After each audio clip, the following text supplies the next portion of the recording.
Zimbabwe and all those who are watching around the world. I know a lot of you are wondering, is that a brand new show? Yes, your guess is true. It's a brand new show in on the weekly dose with Bhutisi.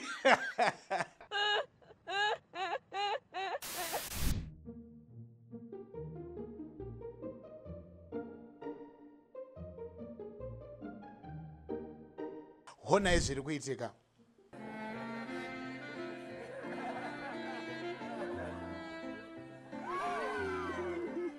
Mentira.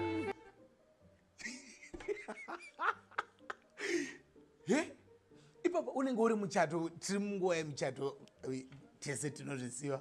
Ende pamuchato no wonder why vanhu vamwe vachiti pasi kudiwa vana vadiki, padiwe maages akadai so. But pane mumwe munhu anoita nharo kana chimwe chianti chinongoita nharo so chochadaiwa vanenge vauye bosi vanenge vaine 3 kana 4 zvana zvavo ende vasina kana vekusiyira. Imagine zvambotaurwa mwana wako obva adai so. Ona komana iyo ring yawira yatoenda mudredi inononhongerwa kuna mukuvisi. But pakutaura zvedu, why should kids not be allowed to come for a wedding? Munhu wese anofanira kuuya ndopaanodzidza kuti zvinoitwa sei, zvinoenda kupi. Hazviperera ipapo. Rega tione kuti chii chiri kuitika. Tinoziva tese kuti zvikoro zvakavhurwa, munhu wese, mwana wese ari kuchikoro. Rega tione kuti vana vechikoro vari kuiteiko kuzvikoro.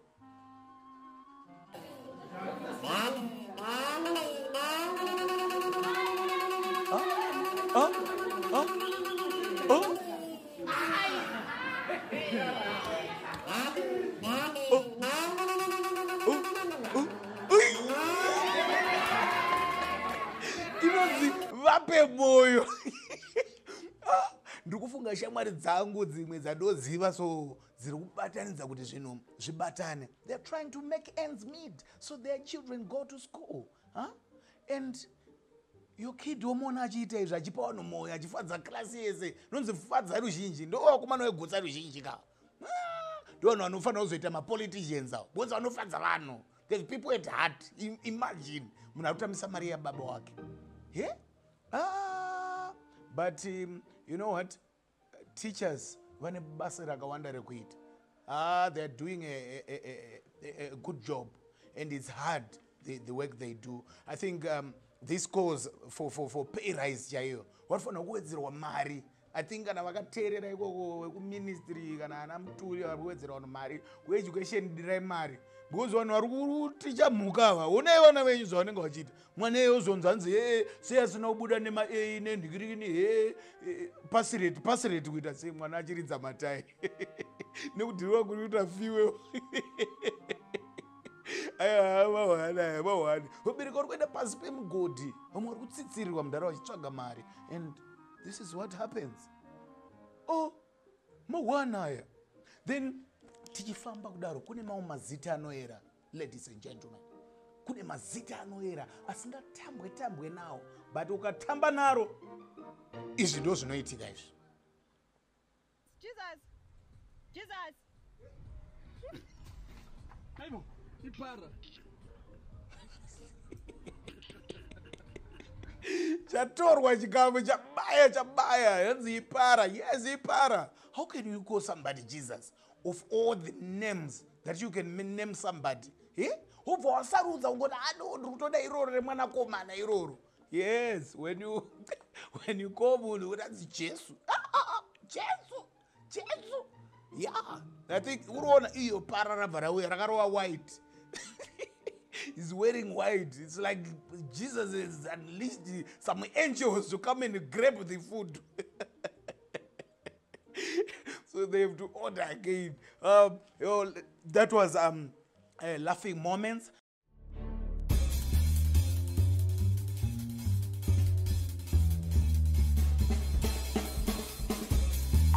Moving on to weekly updates. Tinoziva tese kwakuine Vic Falls Carnival. Munoziva zvaitika. Unoziva Vic Falls Carnival inoda budget chairo. Kwete account balance yako yakanzi $50. Yeah? iyo Vic Falls Carnival iri kuda 1000 USD. Gida, munoziva gida here? Gida. Mabhuru 10. Apa musoro wako unenge uchida kugadzirwa 50 USD. Nzwara dzichitwa 20. Muri kuona mwana uyu atambura, anetseka. Hakungoendwe nana peya uku. Anapeya Jack and Jill. No. Ndo pane pakupinda mbinga ndo padzinopindira ipapo. So one boss panotanga transport inodiwa yekuenda ikoko. You need accommodation, you need food and drinks. Inonzi dira rizare. Unofanira kutenga richitozara boss. Hapana paunoenda ikoko usingazadzewo. Ende vanhu vakanga variko unotoona kuti uyu anenge asiya wana 1 or 2 kana 3 per day. Vana ava vari kuda chikafu. They need food. Even munhu wacho asirwa madhoni aya anofanira kusara ine something.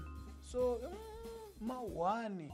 And the other worrying thing, vanhu vatiri kudana vari kubva kunze, these foreign artists, they are not doing the job yavari kunge vachidedzerwa. Takabva kuona Joe Boy, for example, paakaridza naJah Praiser akatipa a poor performance, and Jah Praiser had to save this show. Just now ipo paCarnival, DJ Maporisa, what does he do? Akauya here? No, anakuuya naShasha, Kebza, havana kuuya vanhu ivavo. Apo vanga vabhadherwa zvese zvekutouya kuzoridza. Why guys? Tichida kuisa mari kana kutaura these big amounts when we have foreign acts coming. Why can't we invest? Why can't we give hama dzedu mari idzodzo? Vic Falls ana Jema Graphics ndo vakazopedzera vakuridza. Kudos to these guys. Ngatiwapei their dues, ngatiwapei zvinoenderana navo. Imagine these guys from South Africa vanga vabhadharwa mari zvese, mahotels abhukwa, matickets. Next time ngobhuka ika inino kumana. Ine ndinouya kumana ndichimha. Ndingatadza kuda kukwira ndege. Efula machina. Iwe ndosvika papassport ndiri paairport paipa nombokururiswa bhutsu nebhadhi. Efula machina mina kuramba ndege. Ameno zvinenge zvatoitika. So guys, ngatibhigei timu redu. Let's support local. Hamudi kuti vanhu vakodzimba here. Topa vanhu mamiliyoni kunzwa kunzi ndingauya angoplaya pakanhingirini kakadai so atoenda mita runs. Mamana musadaro kumana. Kungati mupanana ika pachedu. Inga zvinonzi charity begins at home. Moving on, Kobulawayo. Kontutu. There was ZITF. Tinoziwa kwakuri pegged, and this year's theme ends rethink, reimagine and reinvent. All the hotels and lodges were fully booked. To an extent kuti vanhu vakapedzera vakutonogara kunana Bulawayo Paul uku vachirara mutuma bunk bed vachigeza mumajagi. Zvakandifungisa of boarding school, high school days, and I had to sleep on a bunk bed myself. Yes, sharing as well. Those are 20 guys also. This edition ya 2022 yaifana kuvurwa na Uhuru Kenyatta, the president weku Kenya, but he was unable to come due to the death of the former president Mwai Kibaki. We know Mwai Kibaki akawe the president of Kenya from December 2002 up to April 2013 for 11 years ari president. And panandruko tarisa ipapo tationa kuti akaita vice president for 10 years mumashure kwacho. Kumana vanhu vanombotonga wako vana. Vanhu vanombotonga wako vana. Aiwa kuti nematambudziko Uhuru Kenyatta haana kuzokwanisa kuuya. He was unable to come nekuda kwekufa kwa Mwai Kibaki. We ended up having our own mukuru wenyika, President Emerson Mnangagwa, opening the edition ZITF. Tichiri pa Bulawayo ipapo, we all heard of the passing of Clive Chigubu. He was 31. The whole city yaingoti yeah. Clive Chigubu was a performer par excellence, and the entertainment flag is still flying at half-mast due to his unfortunate passing on. We also, the comedians from Harare, the likes of Anacomic Pastor, Doc Vikela, Boskeda, Gonyeti, Kadem, and Tinaye, they all went to Bulawayo to pay their last respect to the talented man. My motto is hustle like a Shona, spend like a David.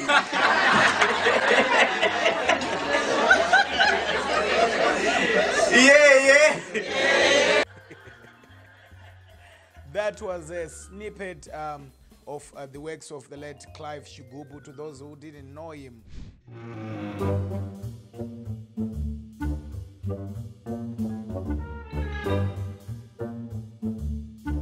Tunu Tusina Basa.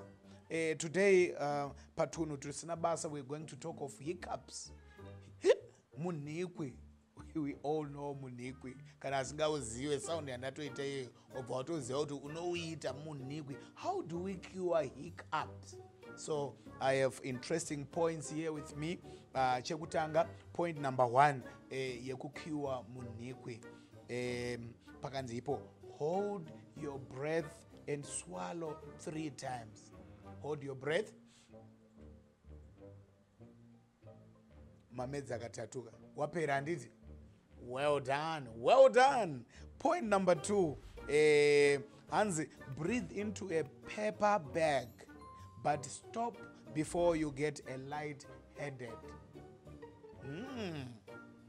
Paper bag. Munoziva kuti plastic bag kana kuti paper bag. Yes, iroro.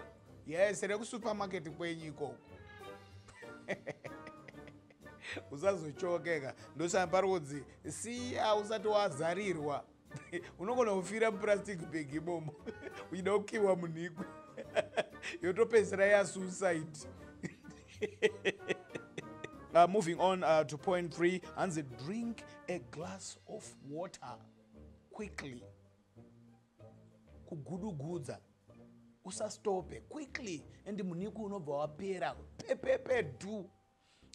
Point number 4, Hansi, swallow a teaspoon of sugar. A teaspoon of sugar. I'm thinking of my 5-year-old daughter. She would love this point because she will create munikwi after every 2 minutes just to have a teaspoon of sugar. Who doesn't want sugar? These kids, they all want sugar. They want sweet things. Masweety guy. Masweety. Oh, iwe chipoint chinofana kubviswa izvo. Don't try this at home. This point, hey, cut it off, wrap it off from the list of how to cure hiccups. Yes, not this one. What's the next point? Oh, hey, is it pull your tongue? Yeah. You pull your tongue. COVID, let's first wash our hands. Yes, and stay safe. Ubod. Oh, daji rurimi. Muniko vabaya. The last point, Hansi, gargle with water. Gargle with water. Yes. Kukaragaza. Tese tinoziva izvo. So muniko unobva waita sei? Unobva wapera.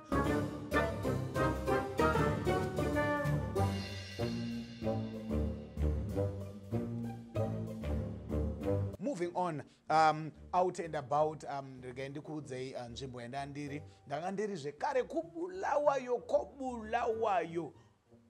Not in CBD this time. I was in Matopos. There was a wedding. Kunge mchato uya wepakana yegarariya. Kwakakokwa mwanakomana. But ndakakokwa hangu kumatopos. It was a nice wedding. Murungoona zvaiitika izvo. Murikuona zvaigochwa izvo. Inguruwe kai. Nehwai. Takazobva ikoko tapuwa mabanda uko. Yes. You see, isitakajaira kungodhaya mvura zvekungodhaya tichida iso tichidhaya mvura tichichera mvura. Apa wangu paipindurwa nyama. Thank you so much nekuti invite kumuchato kwa Bulawayo. We had too much fun in matopos, the landscape. Zimbabwe yakanaka veduwe. Ndinonetseka nevanhu vanotanga kuda kungotsvaga mapasipoti ekuti vaende kure kure kunana Dubai vachisiya kutanga vamboendawo nzvimbo dziri munharaunda. Thank you for watching. Thank you to the guys behind the scenes. I hope you had fun. I had fun. See you in the next episode.